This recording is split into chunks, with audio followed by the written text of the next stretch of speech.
Hello बच्चों, उम्मीद करती हूँ आप सब अपने घर पर स्वस्थ और सुरक्षित होंगे।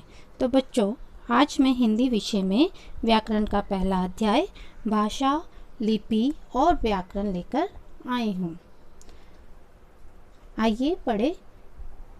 मानव समाज के लिए भाषा का विशेष महत्व है।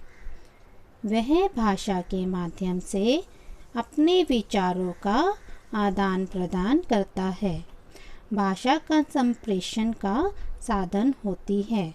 संप्रेषण संकेतों के माध्यम से भी हो सकता है। गूंगे व्यक्ति द्वारा किए गए संकेत रेलगाड़ी की सीटी, गार्ड की झंडी आदि सभी सांकेतिक भाषा के रूप हैं, किंतु हम इसे भाषा नहीं मान सकते। मानव मुख से उच्चरित ध्वनियों के सार्थक संयोजन को ही भाषा का आधार माना जाता है। हम बोलकर या लिखकर अपने भावों और विचारों को अभिव्यक्त करते हैं और दूसरे के भावों और विचारों को समझते हैं। इस प्रकार भाषा भावों और विचारों के आदान प्रदान का माध्यम है। तो बच्चों, आप भाषा के बारे में आप हर क्लास में, हर कक्षा में पढ़ते आ रहे हो। ग्रामर का पहला अध्याय हमारा भाषा ही रहता है। भाषा है क्या, मैं आपको सरल शब्दों में समझाती हूँ। जैसे पहले प्राचीन काल में आदि मानव हुआ करते थे, उस टाइम पे भाषा तो थी नहीं। प्राचीन काल में जब भाषा का विकास नहीं हुआ था, तब लोग इशारों और संकेतों के माध्यम से अपनी मन की बात व्यक्त करते थे। मतलब कुछ इशारे, वो अब एक दूसरे को कैसे समझाएंगे, अपनी बात को कैसे समझाएंगे, क्योंकि उस टाइम पे तो भाषा थी नहीं। तो वो इशारों और संकेतों के माध्यम से अपनी मन की बात व्यक्त करते थे। कुछ समय बाद उन्होंने अपने मुख से कुछ ध्वनियाँ निकालना प्रारंभ कर दिया। इसके पश्चात धीरे धीरे बोलना प्रारंभ हुआ। जैसे ध्वनियाँ निकालने लगे तो उसके साथ कुछ अर्थ जुड़ने लगे तो शब्द बने, शब्द से फिर वाक्य बनने लगे, तो फिर धीरे धीरे बोलना प्रारंभ हुआ। लोग अपने मन के भावों को बोलकर व्यक्त करने लगे। इस तरह धीरे धीरे भाषा बनती गई। तो हम कह सकते हैं कि भाषा वह साधन है जिसके द्वारा व्यक्ति अपने भावों और विचारों को प्रकट करता है तथा दूसरे के भावों और विचारों को समझता है। तो परिभाषा क्या हुई? भाषा भावों और विचारों के आदान प्रदान का माध्यम है। मौखिक भाषा। अब हमारे यहाँ पे देखो बच्चों, भाषा के दो रूप हैं, ये भी आप जानते हो, पहले पढ़ चुके हो। तो भाषा के कौन से दो रूप हैं? मौखिक और लिखित। मौखिक क्या होता है कि मुंह से बोलना और सुनकर समझना। मौखिक भाषा क्या है कि मुंह से बोलकर और सामने सुनकर समझ रहा है। और लिखित भाषा क्या है? लिखकर अपने विचारों तक दूसरों को पहुंचाता है और दूसरा व्यक्ति पढ़कर उस विचारों को समझता है। तो इसके एग्जाम्पल क्या है कि मौखिक भाषा द्वारा हम अपने मनोभावों को बोलकर प्रकट करते हैं। नाटक या फिल्म में अभिनेता भाषण या वाद विवाद में वक्ता अपने संवाद तथा विचार बोलकर प्रकट करते हैं। तो मौखिक भाषा में स्थान, अवस्था आदि के अनुसार परिवर्तन आ जाता है। तो मौखिक क्या है? नाटक फिल्म में अभिनेता भाषण या वाद विवाद में वक्ता संवाद अथवा विचार बोलकर प्रकट करते हैं। अगला है पत्र पत्रिकाओं तथा पुस्तकों में भाषा का लिखित रूप होता है। पत्र पत्रिकाओं में लिखा हुआ रहता है ना, हम पढ़ते हैं तभी समझते हैं, पुस्तकों को पढ़ते हैं तभी समझते हैं। आप अपने गृह कार्य या प्रोजेक्ट संबंधी कार्य भी लिखकर ही करते हैं।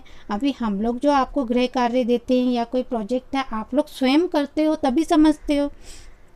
भाषा के लिखित रूप द्वारा लिखकर या पढ़कर विचारों का आदान प्रदान किया जाता है। इसी आधार पर भाषा के दो रूप हैं। कौन से? मौखिक और लिखित। मातृभाषा। कक्षा के कुछ विद्यार्थी अपने घर में पंजाबी, तमिल, बंगाली, मराठी आदि भाषाएं बोलते हैं, तो कुछ घर में अन्य भाषा बोलते हैं।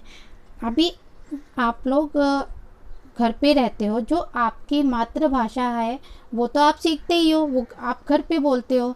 जैसे कि छोटा बच्चा है जिसने जन्म लिया, उसके आसपास जो बोली बोली जा रही है, जो भाषा बोली जा रही है, वो वही सुनेगा, वही समझेगा और वही सीखेगा। तो क्या बच्चा जो भाषा अपने घर परिवार और माता पिता के साथ बोलकर सीखता है, उसे मातृभाषा कहते हैं। भारतीय भाषाएं और हिंदी। भारत के संविधान में 22 भाषाओं को मान्यता दी गई है। बच्चों देखो यहाँ पे जो मैंने ये ग्रीन कलर में किया है, ये आपको याद रखना है। भारत में संविधान में 22 भाषाओं को मान्यता प्रदान की गई है। वो कौन सी है? असमिया, उड़िया, उर्दू, कन्नड़, कश्मीरी, कोंकणी, गुजराती, डोगरी, तमिल, तेलुगु, नेपाली, पंजाबी, बंगला, बोडो, मणिपुरी, मराठी, मलयालम, मैथिली, संथाली, संस्कृत, सिंधी और हिंदी। तो ये कौन सी भाषाएं हुई? ये 22 भाषा वह भाषा है जिन्हें संविधान में मान्यता प्रदान की गई है। इन भाषाओं को मान्यता प्राप्त है संविधान में। हिंदी को 14 सितंबर 1949 को संविधान में राजभाषा का दर्जा दिया गया। हिंदी भाषा, ये देखो पिंक कलर में जो मैंने किया है, यह भी आपको याद रखना है, क्योंकि ये आप आगे भी कक्षाओं में जाओगे तो यह आपको याद रहना ही चाहिए। हिंदी को 14 सितंबर 1949 को संविधान में राजभाषा का दर्जा दिया गया। 14 सितंबर को हम हिंदी दिवस मनाते हैं। यह भी आपने पिछली कक्षा में पढ़ा होगा कि 14 सितंबर को हम हिंदी दिवस मनाया जाता है, हिंदी दिवस मनाते हैं। तो हिंदी को 14 सितंबर 1949 को संविधान में राजभाषा का दर्जा दिया गया। यह भारत के सभी प्रदेशों में बोली और समझी जाती है। हिंदी का व्यवहार क्षेत्र भाषा भारत तक ही सीमित नहीं है। इसे बोलने समझने वाले लोग विश्व के अनेक देशों में रहते हैं। अब हिंदी भाषा तो समझने वाले सब जगह ही समझते हैं। आप कहीं भी चले जाओ तो कोई ना कोई आपको हिंदी बोलने वाला मिल ही जाएगा। हिंदी भाषा इसलिए यहाँ बताया गया है कि इससे बोलने और समझने वाले लोग विश्व के अनेक देशों में रहते हैं। हिंदी विश्व के 150 से अधिक विश्वविद्यालयों में पढ़ाई जाती है। देखो बच्चों, हिंदी विश्व के 150 से भी अधिक विश्वविद्यालयों में पढ़ाई जाती है। यानी कितने सारे विश्वविद्यालयों में हिंदी को पढ़ाया जाता है। विदेशों में भी हिंदी की अनेक पत्रिकाएं प्रकाशित होती हैं। यहाँ तक कि विदेशों में भी हिंदी की पत्रिकाएं प्रकाशित की जाती हैं। भाषा और बोली। काफ़ी बड़े भूभाग में बोली जाने वाली भाषा को कुछ क्षेत्रीय रूप विकसित हो जाते हैं, जिन्हें बोली कहते हैं। आमतौर पर बोली में लिखित साहित्य नहीं होता। कोई भी बोली विकसित होकर भाषा का रूप ग्रहण कर सकती है।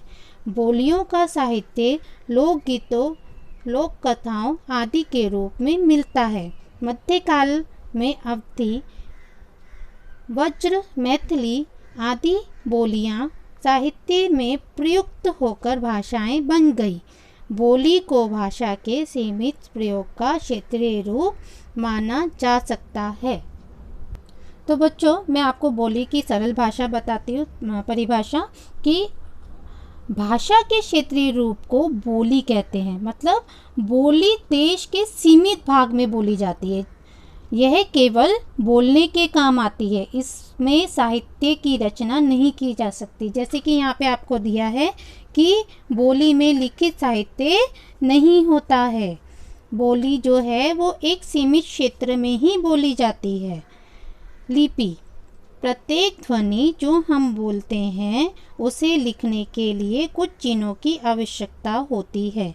ये ध्वनि चिन्ह से ही उच्चरित ध्वनि का लिखित रूप है, यही लिपि है। अब लिपि क्या है कि जो हम मौखिक भाषा में ध्वनियों का प्रयोग करते हैं, वे भाषाएं विभिन्न ध्वनियों के लिए कुछ निश्चित चिन्ह किए गए हैं और इन चिन्हों को ही हम लिपि कहते हैं। विभिन्न भाषाएं अलग अलग लिपियों में लिखी जाती हैं, तो लिपि के द्वारा ही भाषा का लिखित रूप संभव हो पाया है। मतलब कि लिपि के द्वारा ही भाषा का लिखित रूप संभव होता है। ध्वनि चिन्हों के लिखित रूप को लिपि कहते हैं। प्रत्येक भाषा की अपनी लिपि होती है। जैसे हिंदी की लिपि देवनागरी है, संस्कृत, हिंदी, मराठी, कोंकणी, नेपाली, मैथिली आदि भाषाएं भी देवनागरी लिपि में लिखी जाती हैं। व्याकरण। भाषा के शुद्ध व्यवहार के लिए हमें कुछ नियमों को जानने की आवश्यकता होती है। ये नियम हमें व्याकरण द्वारा ज्ञात होते हैं। वाक्य में समानताएं कर्ता, कर्म और क्रियापदों का निश्चित स्थान होता है। यदि हम इस वाक्य को पढ़ें, खाना मोहन खाकर बाजार गया, तो हमें यह अटपटा लगता है, क्योंकि इसमें खाना क्रिया का कर्मकर्ता से पहले आया है। इसका शुद्ध रूप होगा मोहन खाना खाकर बाजार गया। इसी प्रकार क्रिया भी वाक्य के कर्ता तथा कर्म के लिंग, वचन, कारक के अनुसार बदलती है। इसके निश्चित नियम होते हैं। वाक्य में विशेषण भी विशेष्य के लिंग, वचन के अनुसार बदलते हैं। एक बात और, व्याकरण भाषा का निर्माण नहीं करता, अपितु भाषा व्याकरण का निर्माण करती है। पहले भाषा होती है और फिर उसके नियम बनाए जाते हैं। तो मैं सरल भाषा में आपको बताऊंगी कि भाषा की शुद्धता का ज्ञान उसके नियमों से ही संभव होता है। नियमों की जानकारी भाषा के व्याकरण से प्राप्त होती है कि मतलब व्याकरण की जानकारी से ही भाषा को शुद्ध रूप में बोला, पढ़ा और लिखा जा सकता है। यानी व्याकरण वह शास्त्र है जिसके द्वारा किसी भी भाषा के शुद्ध रूप की जानकारी मिलती है, तथा सभी अशुद्धियों का ज्ञान हमें व्याकरण द्वारा ही संभव होता है। तो बच्चों, यहाँ पे हमारा पहला अध्याय भाषा, व्याकरण और लिपि समाप्त होता है। उम्मीद करती हूँ कि आपको यह समझ आया होगा। मैं इस लेसन का, इस अध्याय का PDF भी भेजूंगी, जिससे आप सरलता से पढ़ भी सकेंगे। धन्यवाद।